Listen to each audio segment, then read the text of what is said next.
Hare Krishna. Today we'll be discussing the text 46 translation of Srimad Bhagavad-Gita chapter 11.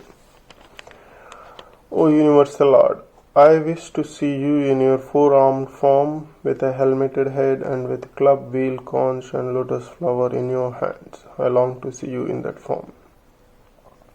In the Brahma Samhita it is stated that the Lord is eternally situated in hundreds and thousands of forms, and the main form are those like Rama, Narasimha, Narayana, etc.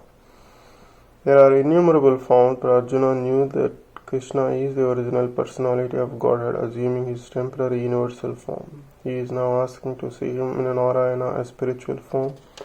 This verse establishes without any doubt the statement of the Srimad Bhagavatam that Krishna is the original personality of Godhead and all other features originate from him. He is not different from his planetary expansions, and he is God in any of his innumerable forms. In all of these forms, he is fresh like a young man, that is the constant feature of the Supreme Personality of Godhead. One who knows Krishna at once becomes free from all contamination of the material world. Text 47 translation. Shri Bhagavan Vacha. The blessed Lord said, My dear Arjuna, happily do I show you this universal form with the material world by my internal potency. No one before you has ever seen this unlimited and glaringly effulgent form. Arjuna wanted to see the universal form of the Supreme Lord, so out of his mercy upon his devotee Arjuna, Lord Krishna showered his universal form, full of effluence and opulence. This form was glaring like a sun, and its many faces were rapidly changing. Krishna showed this form just to satisfy the desire of his friend Arjuna.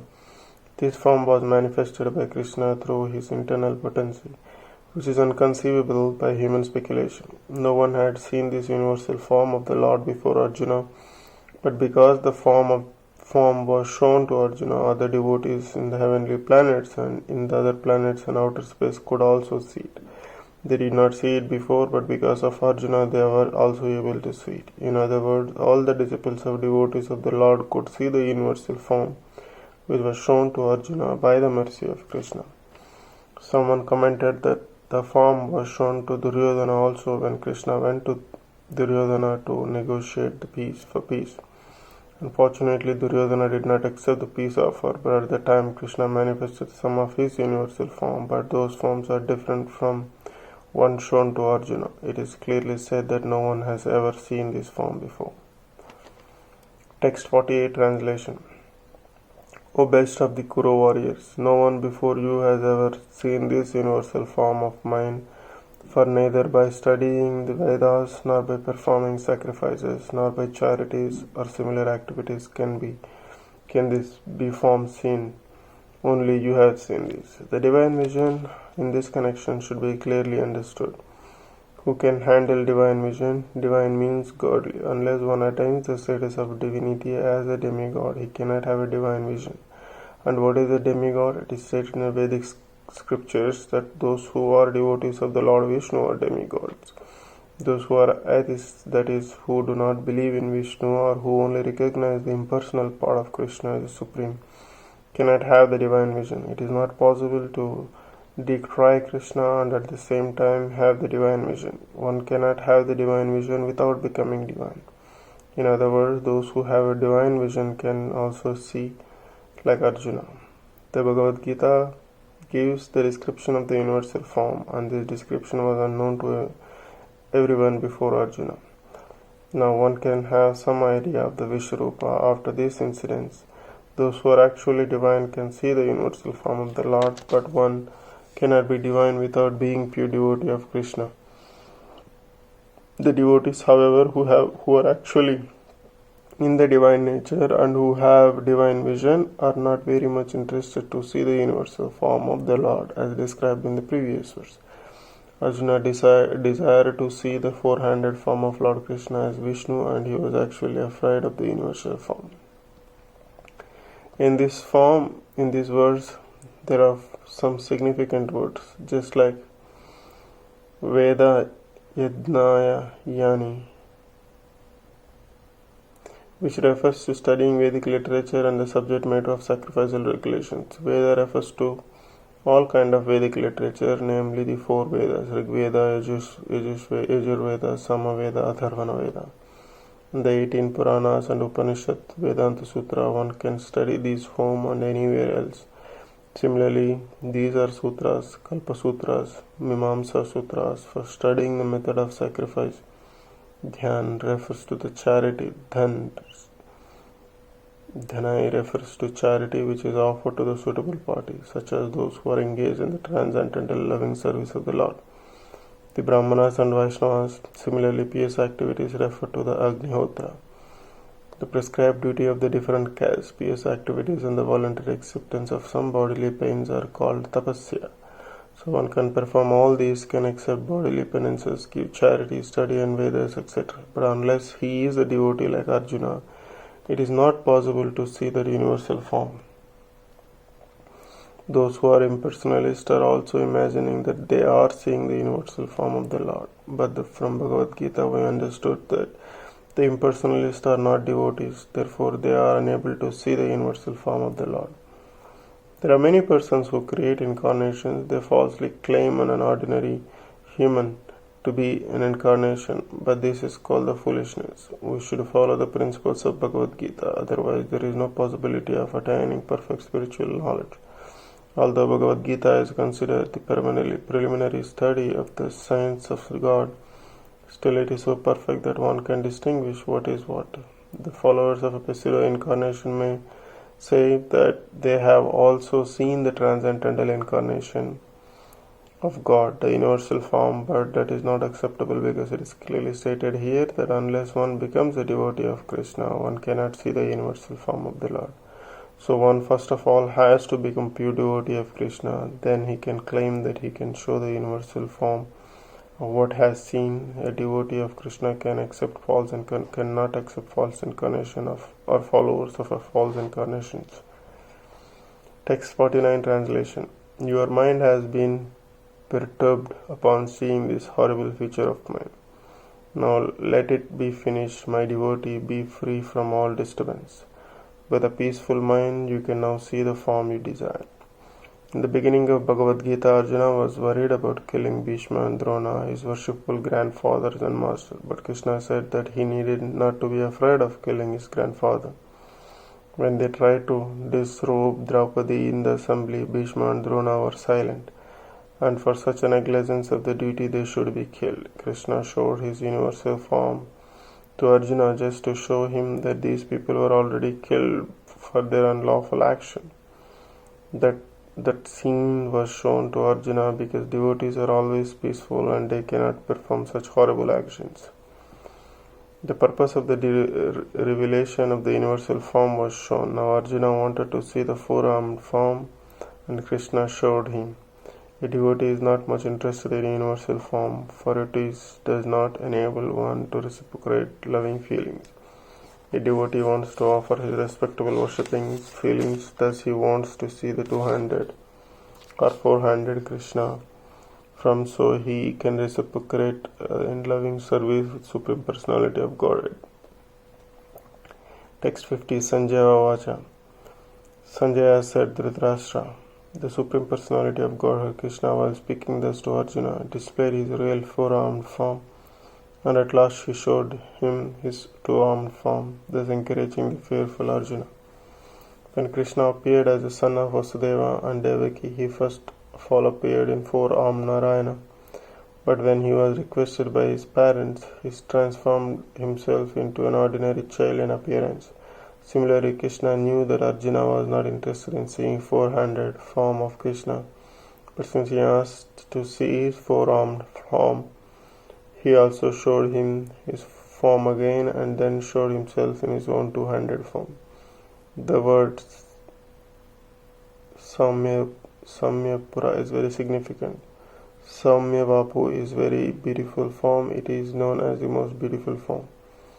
When he was present, everyone was attracted simply by Krishna form, and because Krishna is director of this universe, he just banished the fear of Arjuna, his devotee, and showed him again his beautiful form of Krishna.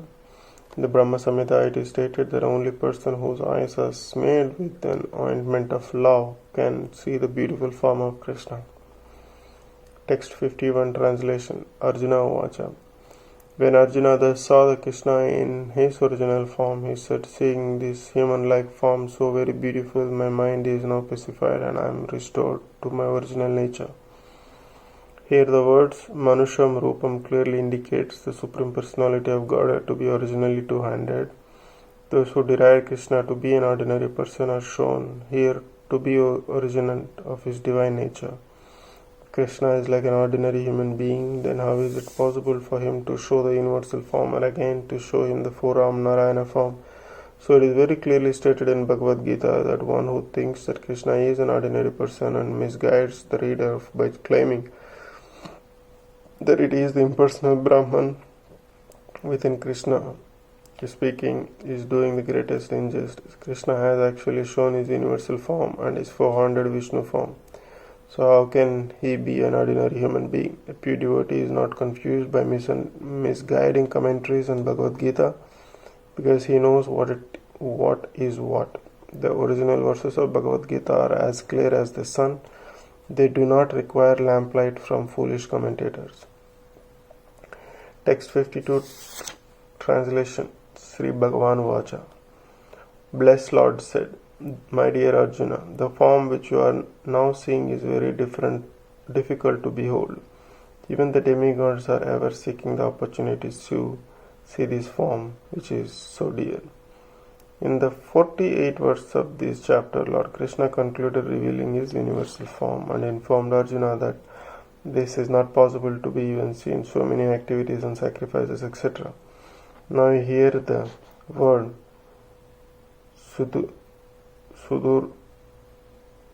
Sudarsham is used, indicating that Krishna two-handed form is still more confidential.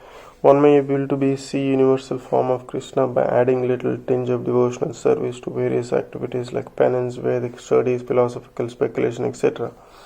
It may be possible, but without a tinge of bhakti one cannot see. That has already been explained. Still beyond that universal form, the form of Krishna as a two-handed man is still more difficult to see, even for demigods like Brahma and Lord Shiva. They desire to see, and we have evidences in Srimad Bhagavatam that when he was supposed to be in the womb of his mother, Devaki, all the demigods from heaven came to see him, the marvel of Krishna. Then even waited to see him. A foolish person may deride him, but that is an ordinary person. Krishna is actually desired to be seen by demigods like Brahma and Shiva in his two-armed form. In Bhagavad-Gita, it is also confirmed that he is not visible to the foolish persons who deride him. Krishna's body, as confirmed by Brahma Samhita and confirmed by himself in Bhagavad-Gita, is completely spiritual and full of bliss and eternally. His body is never like a material body, but for some who make a study of Krishna by reading Bhagavad-Gita or similar Vedic scriptures, Krishna is a problem. For one using the material process, Krishna is considered to be a great historical personality and very learned philosopher. But he isn't an ordinary man, but something that even though he was so powerful, he had to accept the material body. Ultimately, they think that the absolute truth is impersonal. Therefore, they think that from his personal feature, he assumed a personal feature attached to material nature. This is the materialistic conclusion of the Supreme Lord. Another conclusion is speculative. Those who are in search of knowledge also speculate on Krishna and consider him to be less important than the universal form of Supreme. Thus, some think that the universal form of Krishna, which was manifested to Arjuna, is more important than his personal form. According to them, the personal form of Supreme is something imaginary.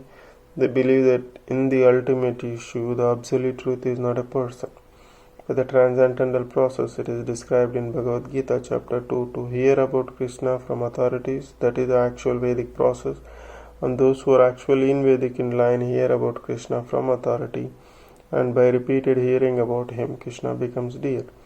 As we have several times discussed, Krishna is covered by his Yogamaya potency. He is not to be seen or revealed to anyone and everyone. Only by one to whom he reveals himself he can be seen. This is confirmed in Vedic literature. For one who is surrendered soul, the absolute truth can actually be understood.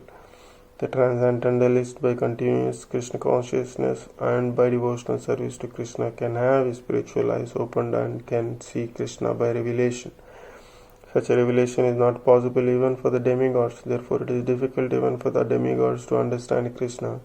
And the advanced demigods are always in hope of seeing Krishna in his two-handed form. The conclusion is that although to see the universal form of Krishna is very difficult, very difficult and not possible for anyone and everyone, it is still more difficult to understand his personal form of Shyamasundara.